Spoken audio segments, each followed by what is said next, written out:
नमस्कार दोस्तों, स्वागत है आपका अपने चैनल बंसल एजुकेशन हब पर। दोस्तों, मैं ऑलरेडी 2 वीडियोस अपलोड कर चुकी हूँ जिसमें मैंने आपको क्लास 11th माइक्रो इकोनॉमिक्स के बेसिक कॉन्सेप्ट्स की डिटेल और प्रोवाइड की है। और आज हम लोग उसी के पार्ट 3 पे आ रहे हैं जिसमें मैं आगे आपको एक्सप्लेन करूँगी। पर साथ ही साथ में जो मैंने पार्ट 2 की वीडियो में आपको समझाया था, मैं उसका रिवीजन भी कराऊंगी। और अगर आपको पार्ट 2 की वीडियो में पहली वाली वीडियो का रिवीजन समझ नहीं आया होगा तो आपको मेरी वीडियो स्टार्टिंग से देखनी पड़ेगी, पार्ट 1 से देखनी पड़ेगी। तो आज की वीडियो के लिए स्टार्ट करते हैं। तो फ्रेंड्स, मैंने आपको पार्ट 2 की वीडियो में पॉजिटिव और नॉर्मेटिव इकोनॉमिक्स के डिफरेंसेस के बारे में बताया था। मैंने बताया था जो पॉजिटिव इकोनॉमिक्स होती है वो डील करती है कि इकोनॉमिक एक्चुअली में क्या है और उसे एक्चुअली कैसे सॉल्व करते हैं। लेकिन नॉर्मेटिव इकोनॉमिक्स डील करती है कि इकोनॉमिक प्रॉब्लम क्या है और उसे हम कैसे सॉल्व कर सकते हैं। मैंने बताया था कि ये पॉजिटिव इकोनॉमिक्स फैक्ट से डील करती है, वही नॉर्मेटिव इकोनॉमिक इंडिविजुअल ओपिनियन से डील करती है। देखिए, सजेस्टिव नेचर में मैंने बताया था कि जो पॉजिटिव इकोनॉमिक्स है वो सजेस्टिव नेचर की नहीं होती, वहीं नॉर्मेटिव इकोनॉमिक्स सजेस्टिव नेचर की होती हैं। जो क्योंकि पॉजिटिव इकोनॉमिक्स जो है ना वो फैक्ट से डील करती है और फैक्ट्स में कभी आप अपने सजेशंस नहीं दे सकते। वहीं नॉर्मेटिव इकोनॉमिक्स जो है वो इंडिविजुअल ओपिनियन से डील करती है और आप इंडिविजुअल ओपिनियन में अपने सजेशंस दे सकते हैं। और पॉजिटिव इकोनॉमिक्स कभी भी वैल्यू जजमेंट पास नहीं करती, क्योंकि देखो खेल वही है कि ये फैक्ट से डील करती है इसलिए सजेस्टिव नहीं होती, ये फैक्ट से डील करती है इसलिए जजमेंट पास नहीं करती, क्योंकि जो फैक्ट है वो है, उसमें आप अपना जजमेंट पास नहीं कर सकते। लेकिन वहीं नॉर्मेटिव इकोनॉमिक्स जो है वो इंडिविजुअल ओपिनियन से डील करती है, इसलिए आप इसमें अपना जजमेंट पास कर सकते हैं। उसके बाद मैंने आपको बताया था फ्रेंड्स की इकोनॉमिक थ्योरी दो पार्ट्स में बांटी गई हैं। एक हमारी माइक्रो इकोनॉमिक्स और एक हमारी मैक्रो इकोनॉमिक्स।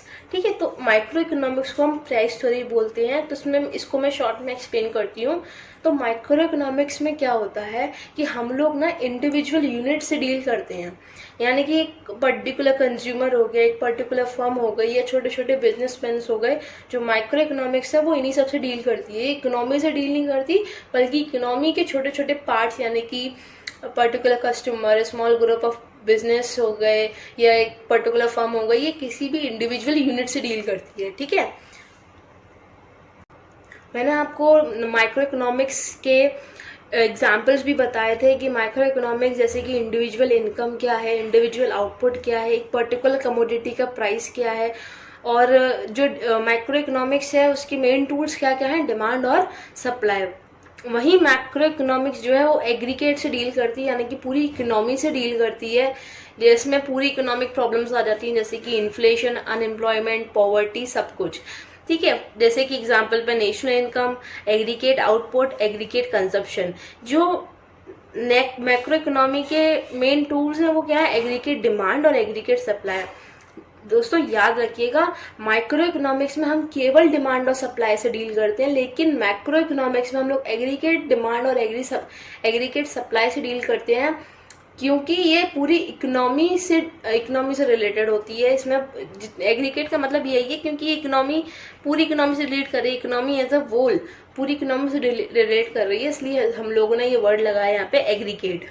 ठीक है,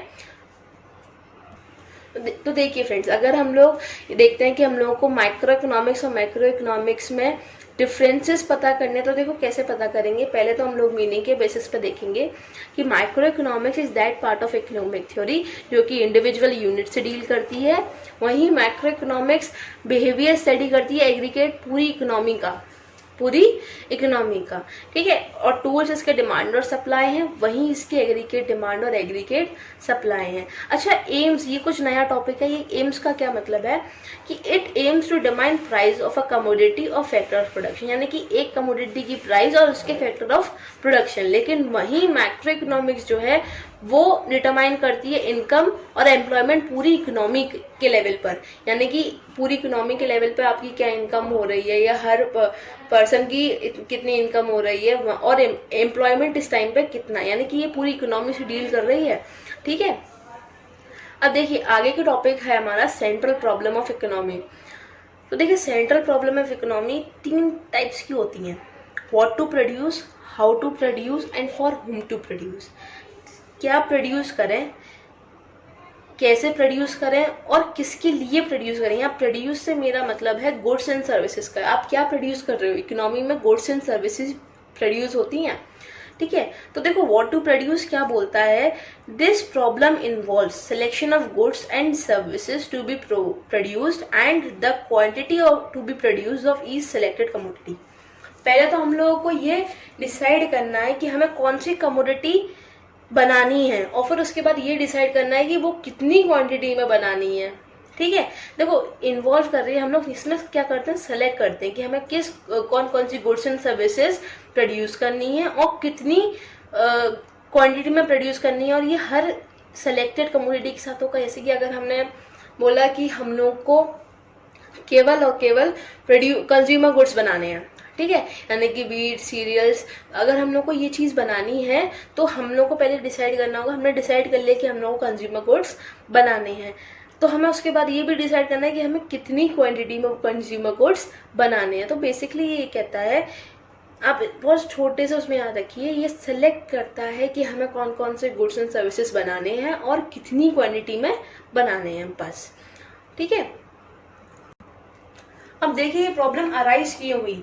तो देखो इसको अराइज होने का पहले बात तो हमारे पास लिमिटेड रिसोर्सेज है। लिमिटेड रिसोर्सेज है यानी कि स्कैरसिटी है, ठीक है। स्कैरसिटी है इसलिए हम लोग सारे के सारे गुड्स प्रोड्यूस नहीं कर सकते और कहीं ना कहीं हम लोग सारे गुड्स प्रोड्यूस नहीं कर पा रहे हैं। इसी वजह से हम लोग ह्यूमन वांट्स को भी फुलफिल नहीं कर सकते।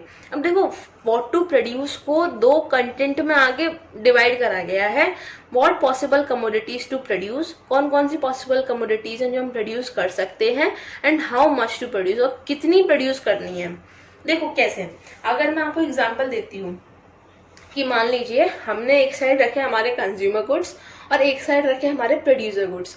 तो अगर हम लोग को पहले तो ये डिसाइड करना है कि कंज्यूमर गुड्स जैसे कि हमारा वीट हो गया, यानी कि जो डायरेक्टली कंज्यूम होते हैं, ठीक है, वहीं प्रोड्यूसर गुड्स जो कि प्रोडक्शन में हेल्प करते हैं। तो हम लोग को डिसाइड करना है कि हम लोग को कंज्यूमर गुड्स बनाने हैं या प्रोड्यूसर गुड्स बनाने हैं। अच्छा, हमने डिसाइड कर लिया कि हम लोग को अगर कंज्यूमर गुड्स बनाने हैं या प्रोड्यूसर गुड्स बनाने हैं, तो उसके बाद हम लोग को ये भी डिसाइड करना है कि हमें कितनी क्वांटिटी में बनाने हैं, ठीक है, ताकि हमारा भी लॉस ना हो, ठीक। अब देखिए हम लोग दूसरी प्रॉब्लम की तरफ बढ़ते हुए, हाउ टू प्रोड्यूस। देखिए हाउ टू प्रोड्यूस में हम लोगों की प्रॉब्लम क्या बोलती है कि हाउ टू प्रोड्यूस आप सिंपली समझ सकते हैं हम लोग कैसे प्रोड्यूस करें। तो this problem refers to the selection of techniques. अब जो हमारी प्रॉब्लम थी व्हाट टू प्रोड्यूस, उसमें क्या था, हम लोग ये डिसाइड कर रहे थे कि हमें कौन सी कमोडिटी बनानी है। अब हमने डिसाइड तो कर लिया कि हमें कौन सी कमोडिटी बनानी है और कितनी बनानी है, लेकिन उसके लिए भी हम लोग को टेक्निक डिसाइड करनी पड़ेगी, हम लोग किस टेक्निक से उस कमोडिटी को बना रहे हैं, ठीक है। तो this problem refers to selection of techniques to be use for production of goods and services. यानी कि हम लोग को अब इसमें टेक्निक डिसाइड करनी है जिसको हम प्रोडक्शन में यूज करेंगे गुड्स एंड सर्विसेज के। तो देखो हमारे दो टाइप की टेक्निक्स है, लेबर इंटेंसिव टेक्निक्स यानी कि LIT और कैपिटल इंटेंसिव टेक्निक्स यानी कि CIT। अब लेबर इंटेंसिव टेक्निक क्या बोलती है कि या तो हम अपनी कंपनी में लेबर ज्यादा रखेंगे और कैपिटल कम रखेंगे। कैपिटल से मेरा मतलब है मशीनरी, जितनी भी मशीनरी यूज हो रही है, ठीक है, मेरा मतलब है यहाँ पे कैपिटल से मशीनरी। और कैपिटल इंटेंसिव टेक्निक में क्या होता है, अगर हम कैपिटल के ज्यादा रखेंगे या फिर हम लेबर कम रखेंगे। देखो मैं एक एग्जांपल देती हूँ कि मान लीजिए एक शू फैक्ट्री है, ठीक है। अब शूज जो है लेबर भी तैयार कर सकती है और वही मशीनरी भी तैयार कर सकती है। अब आपको ये देखना है, अगर आप लेबर इंटेंसिव टेक्निक रख रहे हैं तो आपको लेबर ज़्यादा रखनी है और वही मशीनरी कम रखनी होगी।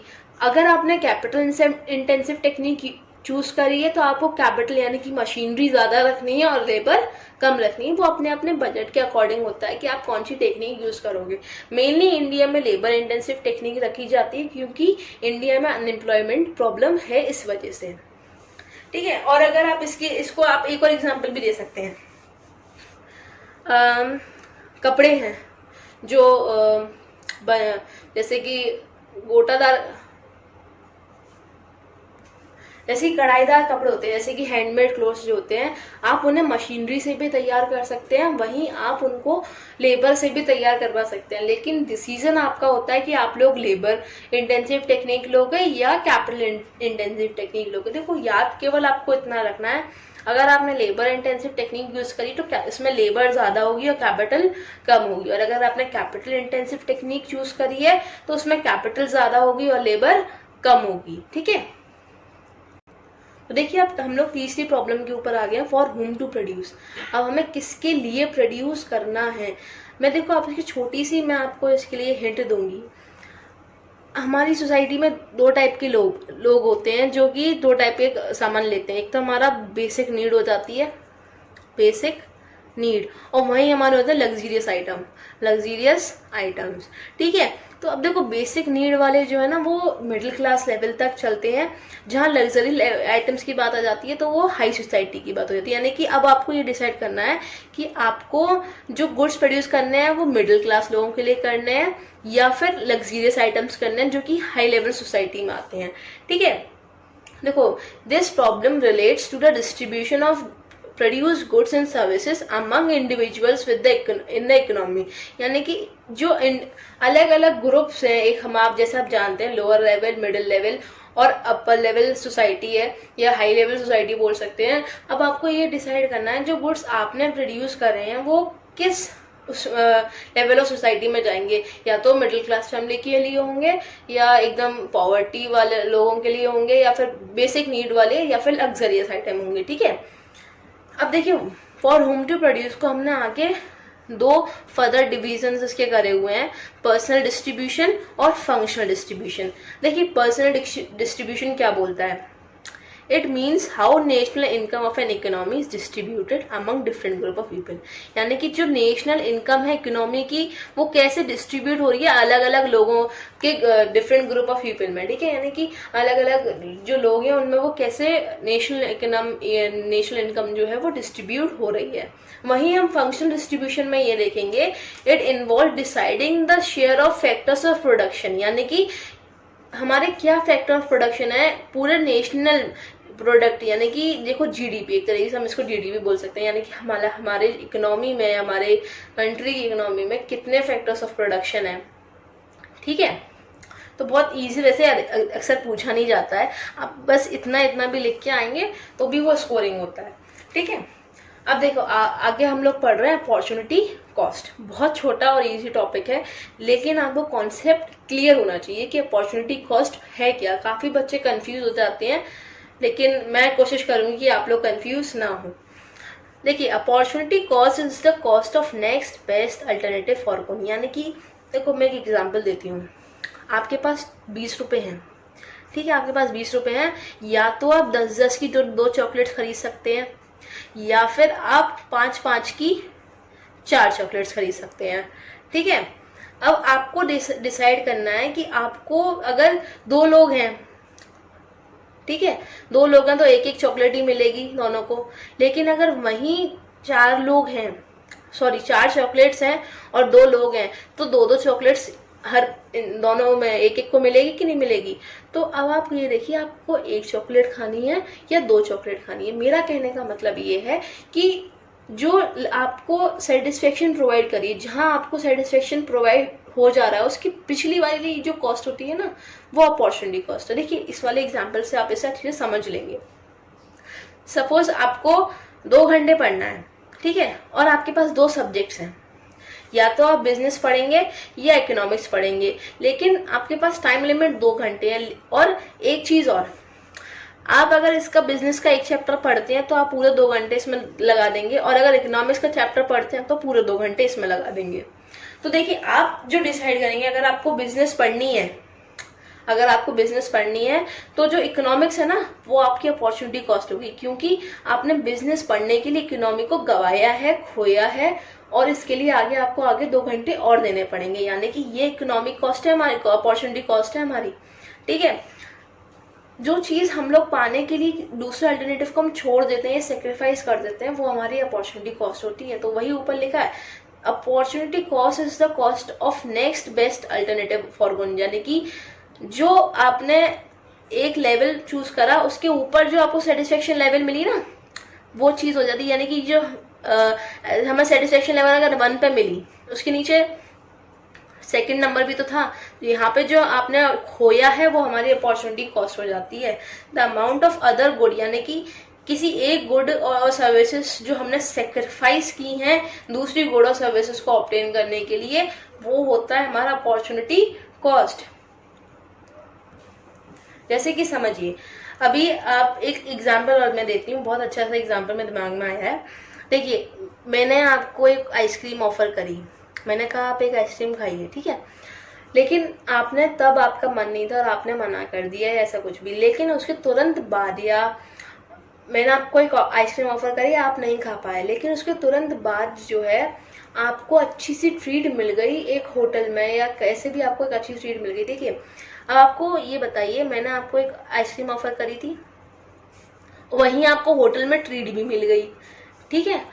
अब आप ये बता, अगर आप मेरे साथ जाएंगे तो जो होटल है इसको आपने सेक्रीफाइस करा और ये बन गई आपकी अपॉर्चुनिटी कॉस्ट। लेकिन अगर आप होटल में जाते हैं तो आपने मेरी आइसक्रीम को सेक्रीफाइस करा, यानी कि देखो दोनों आपको एक टाइम पे नहीं मिलेंगी, दोनों आपको एक टाइम पे नहीं मिल सकती हैं, इसलिए जो चीज आप सेक्रीफाइस करोगे वो चीज हो जाती है आपकी अपॉर्चुनिटी कॉस्ट। समझ में आ गया? बस आप इतना ध्यान रखिए, जो गुड और सर्विसेज आप सेक्रीफाइस कर रहे हैं दूसरे गुड्स और सर्विसेज को ऑब्टेन करने के लिए, कि मैंने आज ये चीज सेक्रीफाइस कर दी कि मैं ये काम कर सकूं, तो वो हमारी अपॉर्चुनिटी कॉस्ट है। आई होप आपका ये कॉन्सेप्ट क्लियर हो गया होगा और आपको कोई भी कंफ्यूजन इसमें नहीं होगी। अगर होती है तो आप मुझे कमेंट बॉक्स में लिख दीजिएगा, मैं एक बार इस टॉपिक को फिर से और डिटेल्ड एक्सप्लेन कर दूंगी विद और अच्छे एग्जाम्पल्स के साथ। ओके, देखिए फ्रेंड्स, मैंने अभी तक आपको अपॉर्चुनिटी कॉस्ट तक पढ़ाया और वीडियो भी काफ़ी लंबी होती जा रही है, मैं ज़्यादा लंबी करनी नहीं चाह रही, तो इसलिए अब हम लोग प्रोडक्शन पॉसिबिलिटी कर्व या प्रोडक्शन पॉसिबिलिटी PFF हम लोग कल से अगली वीडियो में स्टार्ट करेंगे।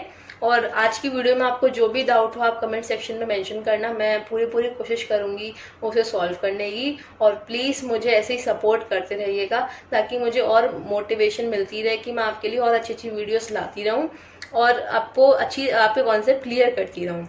और मेरे चैनल को सब्सक्राइब कीजिएगा, वीडियो को लाइक और शेयर ज़रूर कीजिएगा अपने फ्रेंड्स के साथ। थैंक यू वेरी मच और बाय।